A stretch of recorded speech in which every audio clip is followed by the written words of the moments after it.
Good morning, everybody, and welcome to another edition of the Monday Grades at fantasypoints.com.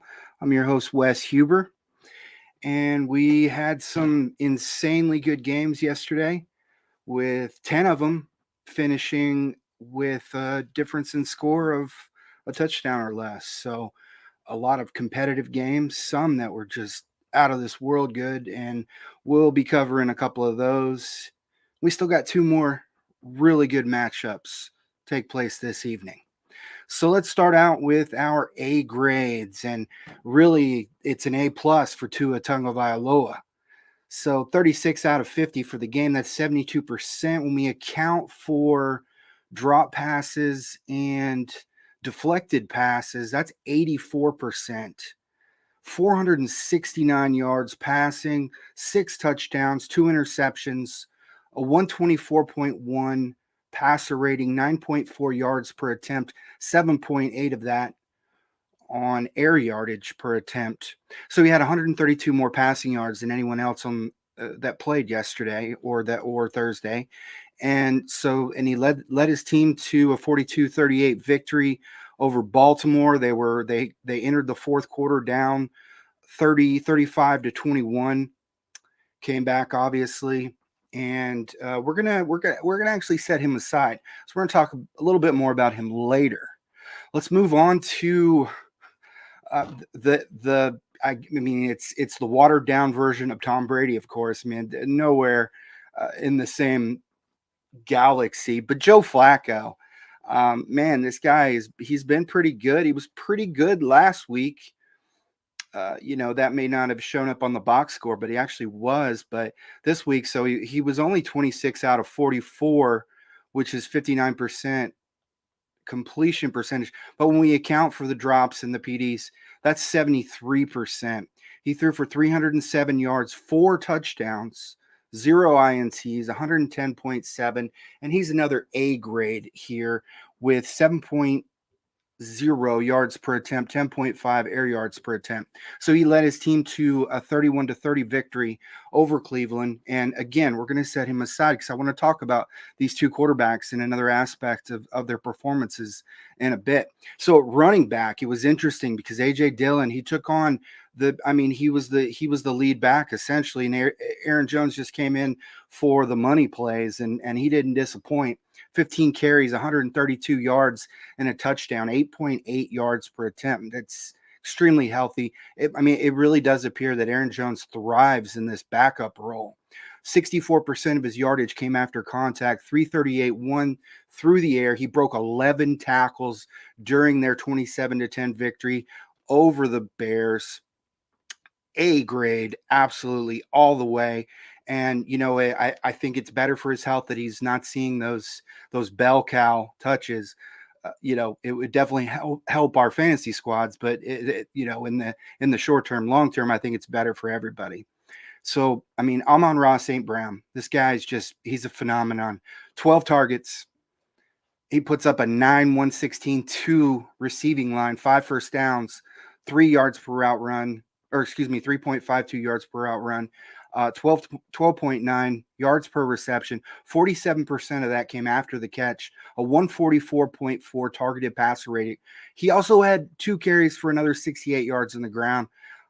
This kid he's been just unstoppable. And there's no signs of slowing down. Jared Goff loves his go-to, and the points they're putting up it justifies that love. And big things ahead for ARSB. Jalen Waddle, wow, there's a lot of wows from that game. There really was, and 19 targets. That's crazy. Considering he's playing with Tyreek Hill, but an 11-172-2 receiving line, 9 first downs, the most of anybody, 4.07 yards per route run, 15.6 yards per reception. 50% of that came after the catch, 101 targeted passer rating. Just unbelievable. The catch he made in the end zone, the throw into the end zone to win the game was just beautiful. Can't say enough about him. Garrett Wilson had his breakout, and we may look back on this performance as the catapult because Wilson is the athleticism is off the charts, and it's going to be tough for him to be slowed down. So 14 targets, 8,102, 2 receiving line, 6 first downs, 2.83 yards per out run, 12.8 yards per reception, 119.6 targeted passer rating. They won 31-30. And that's it for the A grades. Let's move on to the B grades. So taking the loss and also slowing down substantially in the fourth quarter, dropped Lamar Jackson to a B grade here. So he was 21 out of 29, which is 66%, only 218 passing yards. It could have been, he could have had more. He had a 75-yard touchdown strike to Rashad Bateman, and it just like they got complacent and they lost the game. And I think a lot of that it's surrounding Lamar Jackson, because really, if we take away that 75-yard pass to Bateman and we take away the 79-yard touchdown scamper late in the third, which pretty much ended his production for the game, it wasn't really the greatest line, but that's okay. Overall, 3 touchdowns, 0 interceptions, a 142.6 passer rating. That's why I'm like, why not throw the ball more? 11 yards per attempt, 11.6 air yards per attempt, and 119.1 on the ground. But they lost 42-38. Trevor Lawrence, wow. So 25 out of 30 for 83% completion percentage, 235 passing yards, 2 touchdowns, 0 interceptions. I just wanted to see a little bit more. It definitely game script played into it, but when you're completing 83% of your attempts, I really don't see a reason to not attempt a few more passes. 121.5 passer rating, 7.8 yards per attempt. But here's the thing that kept Lawrence. It's not the yardage, but here's the thing that I couldn't move Lawrence up to an A grade. 6.5 air yards per attempt. That's just too low for me. I want to see your air yardage above your yards per attempt. And so B grade, Trevor Lawrence in the 24-0 victory over the Colts. Nick Chubb. So 17 carries, 87 yards, 3 touchdowns, 5.1 yards per carry, a 64% after contact, 8 broken tackles, which just is basically par for the course for a Nick Chubb outing. This guy is one of the most athletic running backs in the NFL. Size to elusiveness type ratio. 326-0. I'd like to see more of that. More of those receptions. I don't care how much he gets after, but that's just a bonus. But so 3 to 5, that would be so great for his value moving forward. They lost 31-30. It was the defense. The defense broke down more than anything. But of course, when Deshaun Watson gets back, this is going to be a completely different offense.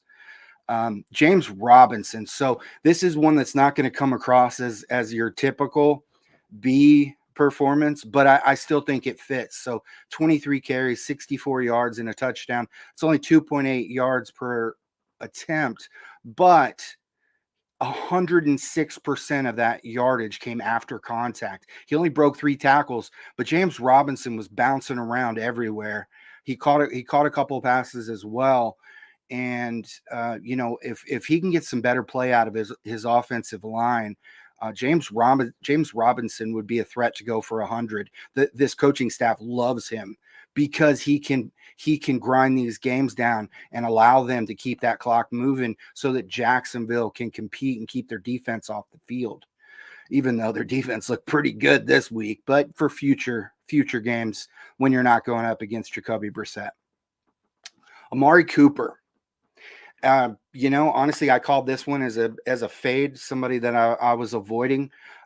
In the leagues where I sat him, I regret it, but I go in it, but looking at the matchup again, I stand behind what I said. It's a difficult matchup. I'm going to watch this game in depth today and see where I was wrong and evaluate the process that brought me to the point. But as of right now, I'm not changing anything. So 10 targets, 9 101 and a touchdown, 8 first downs, 3.48 yards per route run, 11.2 yards per reception, 102.5 targeted passer rating. I mean, he was basically the receiving offense for the Browns. A couple other guys that I'm not going to get into that were worthy of the B range were Aaron Rodgers. He was a B plus, definitely. Couple of throws that I really didn't like in that game.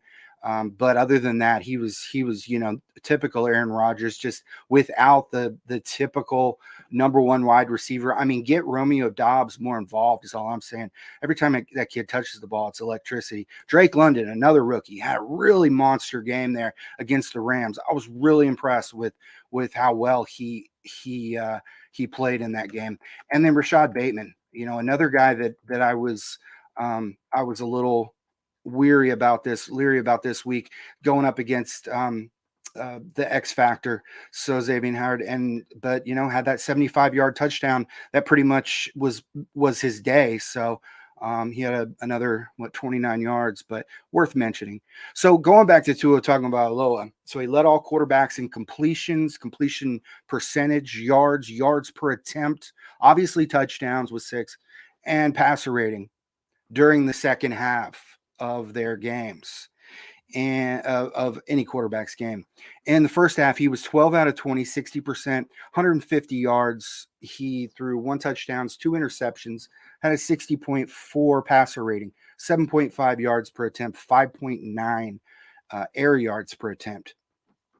Second half, he had an 87% completion percentage when we adjust for the drops and PDs, 319 passing yards. That's more than 80% of the quarterbacks this week. And he did it in the second half. 5 touchdowns, 150.6 passer rating, had a 29% improvement in yards per attempt and 34% in air yards per attempt. In the fourth quarter alone, he was 13 out of 17. There was 1 drop, 1 PD. So that's 88%. 199 yards, 4 touchdowns, 154.2 passer rating.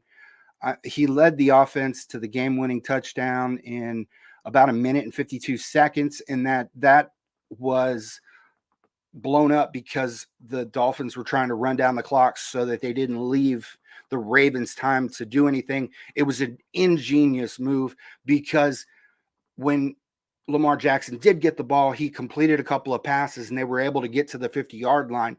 They couldn't have kicked a field goal. They were down by 4.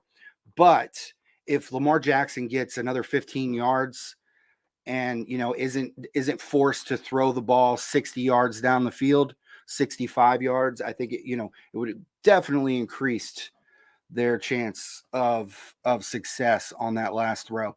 So Joe Flacco, he was actually quite good during the first half, but his final 2 possessions are what we need to kind of recognize. So when he led the Jets to back-to-back touchdown strikes to Corey Davis and to Garrett Wilson, it was only made possible through the kicker and the onside recovery by Justin Hardy. But Flacco, he completed 7 of 11 passes, 128 yards, 11.6 yards per attempt for those 2 scores, and they did it in 1 minute and 33 seconds. It was a phenomenal performance from Joe Flacco and a few other guys, including Breece Hall. I mean, give the kid some touches.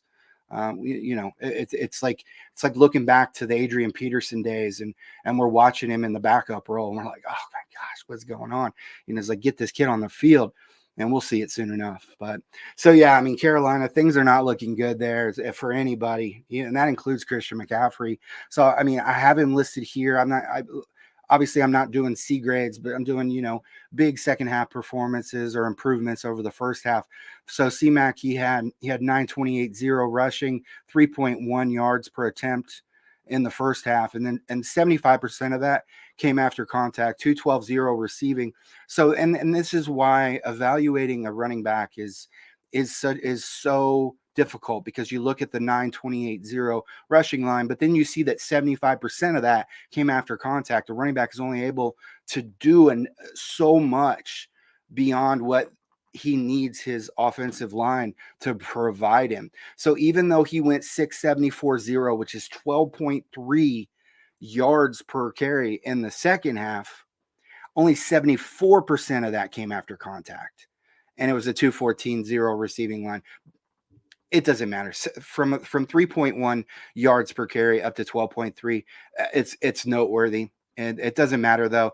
The involvement and as a receiver, it just hasn't been there for the price that you paid for Christian McCaffrey and for the price you'll have to pay for him in DFS. I doubt we're going to see a massive down pricing for McCaffrey in any time in the near future. So it's pretty much a hard avoid until maybe a coach addresses it or until we actually see something. So Tyreek Hill, I mean, I wasn't going to put two Dolphins receivers in the A grade, and I definitely wasn't going to give him a B. So I thought this was a great place to put him. So overall, 13 targets, 190 receiving yards, 2 touchdowns, 8 first downs, 4.75 yards per route run, 17.3 yards per reception, 35% of that yardage was after the catch, and a 126.3 targeted passer rating. But in the first half, 3 catches, 21 yards, 1 first down, 1.11 yards per route run. During the second half, 8 catches, 169 yards, 2 touchdowns, 5 first downs, 8.05 yards per route run. He definitely deserves an A, if not an A+, although I probably bump him down to an A because of that first half. But this is just a completely different offense with Tyreek Hill to his disposal. And down into the D grades, man, I tell you, there may not have been a player I was more disappointed in than Baker Mayfield.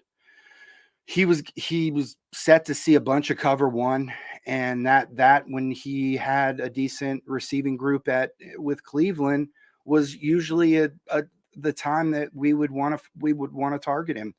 I will say he completed 5.0 yards per attempt, which isn't even poor. I would put that in the just completely dumpster fire level, but he did average 8.1 air yards per attempt. It's just it doesn't matter to me when you're completing 14 of 29 passes for 48%, 145 yards and 1 touchdown, 74.6 passer rating. Carolina, they felt like they were coming into the season after the terrible second half they had last year. They felt like they were going to come into this season as a playoff contender. That is not the case. I don't care if you get Sam Darnold back or if you want to put Matt Corral into the field. None of these quarterbacks are going to win you football games. And Baker Mayfield, I mean, do you have more excuses? Is it a left shoulder sprain or a UCL this time? It's bad. There's it's looking like Cleveland got away with the steal in that deal to trade him away. So Antonio Gibson, wow, it was a bad game. A really good first game. I think I didn't like about this game was more from the coaching perspective and from Carson Wentz. I mean, big shocker. He didn't target his running backs. Antonio Gibson, he's just a phenomenal receiver. There's no reason why he should end a game with a 213-0 receiving line. So for the game, rushing 14 carries, 28 yards, 1 touchdown. That's 2.0 yards per attempt. 89% of that came after contact, though. This he's doing what he can, but only 3 broken tackles. So I'd like to see the broken tackle number come up. If it were in the 5+ range, I would not put him in the D grade, but that's where we're at. And fourth quarter, 4 carries, 0 yards, and he got his touchdown, 0.0 yards per attempt. They lost 36-27. Devontae Adams, man, he was my play of the week. And yeah, that's all I'm going to say about that. 40 routes, 6 targets, 2 catches, 11 yards, 1 touchdown. It was like from the 2-yard line or something. 2 first downs, 0.30 yards per route run. 75% of his 11 yards came after the catch. Byron Murphy's shadow, he closed him down. I didn't expect that he would be on Devontae, to be honest. But that was Arizona became one of those do not target players against lists because of the way they evolved their coverage rotation based on the matchup to an extreme level where they would completely change everything up. And the fact that they beat Las Vegas with their cornerback room is beyond me. So Byron Murphy, yeah, he's good. He's really good. But outside of him, they have nobody. Sorry, Marco. So Hunter Renfrow, 33 routes, 9 targets, 759.0, 3 first downs, 1.79 yards per route run, 8.4 yards per reception, 87% came after the catch, and a 94 targeted passer rating. Pretty good, right? No. So 2 fumbles after his last 2 receptions. And the last one provided Arizona the opportunity to get the game-winning score in overtime. They lost 29-23. Hunter Renfrow is at fault. So on the other side of the field, on the other sideline, we had the Cardinals and Marquis Brown. I mean, this guy was supposed to be not even just the part-time replacement for Nuke. He was supposed to be beast in his own right.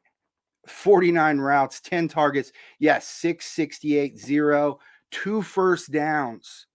Excuse me. 1.39 yards per route run, 11.3 yards per reception, a 40.8 targeted passer rating. I mean, this is not, after last week, yeah, he scored the touchdown, but this is not looking good for Hollywood, even playing with his best bro. I don't get it. So for the F grades, I mean, there's no other quarterback to put at the top here other than Matt Ryan. 16 out of 30, 53%, 195 yards, 0 touchdowns, 3 interceptions, a 34 passer rating, 6.5 yards per attempt. I do like the 10.5 air yards per attempt, but not when you're throwing interceptions. No, Michael Pittman just really destroyed this offense. He's, Jonathan Taylor is great, but I mean, we've never seen Jonathan Taylor with no passing attack, and that just kind of underlines where what fuels his game. He's had good quarterbacks during his career. I say good in at least good game managing quarterbacks. This game was not managed very well. And, of course, Alec Pierce was out as well. So, obviously there were a lot of replacement players on the field. Ashton Doolin not being one of those. He's actually pretty good. So, yeah, they lost 24-0. Matt Ryan, F. Tyler Algier, I think I'm going to do a weekly rookie F grade, and Tyler Algier is my F for the week. So his debut, yeah, it's against the Rams, so I get it. But I mean, the Rams aren't completely shut down. It's just because this guy's just a plotter and a half. 10 carries, 30 yards, 3.0 yards per attempt, obviously. 0 broken tackles, 57% came after contact. That's not an NFL level. 0 receiving. Tyler Algier. So another 5th round bust running back for Atlanta. That's after 1 game. Single game scouting, people. AJ Green, 44 routes, 7 targets, 316.0 receiving, only 1 first down, 0.36 yards per route run, 5.3 yards per reception, and a 50.3 targeted passer rating. It's no wonder Kyler Murray is struggling right now with the little he's getting out of Marquis Brown, and AJ Green obviously washed up. I mean, he really should be in a situational role, not running 44 routes. Finally, Robbie Anderson, a.k.a. Sideshow Bob. 34 routes, 5 targets, 332.0, 1 yard after the catch total. And he lost a fumble. DJ Moore can only do so much. And, last week it was, I know it was Robbie Anderson, but didn't come away with the win. Neither did this one. It's more on Baker Mayfield. And I think that Baker's he's teetering between the F and D range, but I'm punishing Sideshow Bob here based off of what happened last season, and bringing that into the equation of when you have bad games, I'm going to call you out because you were so vocal and causing drama during the offseason. You're not allowed to take a break if you don't get it together and play well. I'm going to call you out every week. I don't like guys who create the sideline antics, and he's at the top of my list. That's it for Monday grades. Make sure you subscribe at fantasypoints.com. Use the code grades22, and that will get you a nice little discount. And definitely want to come in and read our stuff, and we'll have all kinds of continuing series going up, and yeah, so we'll catch you next week.